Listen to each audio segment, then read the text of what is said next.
নমস্কাৰ বন্ধুসকল, আপোনালোকে চাই আছে খেল প্ৰেমী আছাম ডুৰাণ্ড কাপত নৰ্থ ইষ্ট ইউনাইটেডৰ লজ্জাজনক পৰাজয়ৰ যি ধাৰা সেই ধাৰা অব্যাহত আছে। প্ৰথমখন মেচত ওড়িশা এফচিৰ হাতত পৰাস্ত হোৱাৰ পাছত দ্বিতীয়খন মেচতো পৰাস্ত হয় নৰ্থ ইষ্ট ইউনাইটেড এফচি।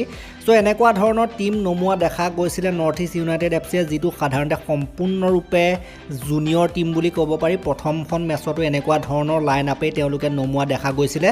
চ' এক প্ৰকাৰে ক'বলৈ গ'লে নৰ্থ ইষ্ট ইউনাইটেড এফচিয়ে ডুৰাণ্ড কাপক ইমান গুৰুত্ব দিয়া নাই, গুৰুত্ব সহকাৰে খেলা নাই ডুৰাণ্ড কাপৰ দৰে টুৰ্ণামেণ্টত। আৰু আৰ্মি গ্ৰীণ নামৰ যিটো টীম আছিলে তেওঁলোকৰ টীমটোত এনেকুৱা ধৰণৰ লাইন আপ দেখা যায়। আৰ্মি গ্ৰীণৰ হৈ লালাউম কিয়ায়ে 9 মিনিট আৰু 55 মিনিটত দুটাকৈ গ'ল কৰে সৰ্বমুঠ, আৰু কোঠাৰীয়ে 24 মিনিটত এটা গ'ল কৰে। নৰ্থ ইষ্ট ইউনাইটেড এফচিৰ কথা ক'বলৈ গ'লে ডিপু মিৰ্ধায়ে 91 মিনিটত এটা গ'ল কৰিবলৈ সক্ষম হয় 90+1ত। চ' যি হ'লেও এটা গ'ল কৰিবলৈ সক্ষম হয় নৰ্থ ইষ্ট ইউনাইটেড এফচিয়ে। চ' ক'বলৈ গ'লে আৰ্মি গ্ৰীণ যিটো টীম সেইটো ইমান খেলি থকা টীম নহয়। সাধাৰণতে আৰ্মিৰ ছাৰ্ভিচত থকা যিসকল প্লেয়াৰ তেওঁলোকে তাত খেলা দেখা যায়।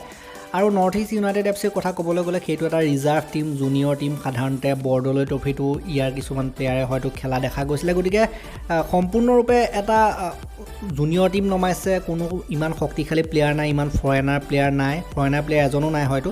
চ' তেনেকুৱা অৱস্থাত এটা আৰ্মি গ্ৰীণৰ দৰে এটা টীমৰ লগত হৰাটো সাধাৰণতে বিভিন্নজনে ইয়াক লৈ প্ৰশ্নবোধক চিহ্ন উত্থাপন কৰিছে, যদিও মানে আমি এই ক্ষেত্ৰত ইমান ক'ব নোৱাৰোঁ।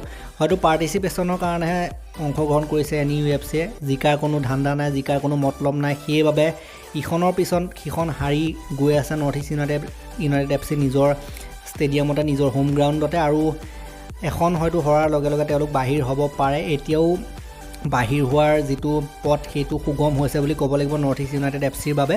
আৰু নেক্সট কেইখন খেল যদি আমি ক'বলৈ যাওঁ, 27 আগষ্টত নৰ্থ ইষ্ট ইউনাইটেড এফচিয়ে 6 বজাত কেৰালা ব্লাষ্টাৰ্ছৰ লগত খেলিব, আৰু 2 ছেপ্টেম্বৰৰ দিনা সুদেভা দিল্লী এফচিৰ লগত খেলিব। গতিকে এইকেইটাও সহজ টীম নহ'ব। গতিকে কি হয় দেখা যাব, যদিও আমি আশা কৰিছোঁ এইকেইখন খেল জিকি নৰ্থ ইষ্ট ইউনাইটেড এফচিয়ে কামবেক কৰিবলৈ সক্ষম হওক। চ' এইটো ভিডিঅ' ইমানেই আছিল। যদি ভাল লাগিলে এটা লাইক কৰিব, শ্বেয়াৰ কৰিব, চেনেলটোলৈ নতুনকৈ আহিছে যদি ছাবস্ক্ৰাইব কৰি ঘণ্টাটো দবাই থৈ যাবলৈ নাপাহৰিব। তেতিয়ালৈকে ধন্যবাদ।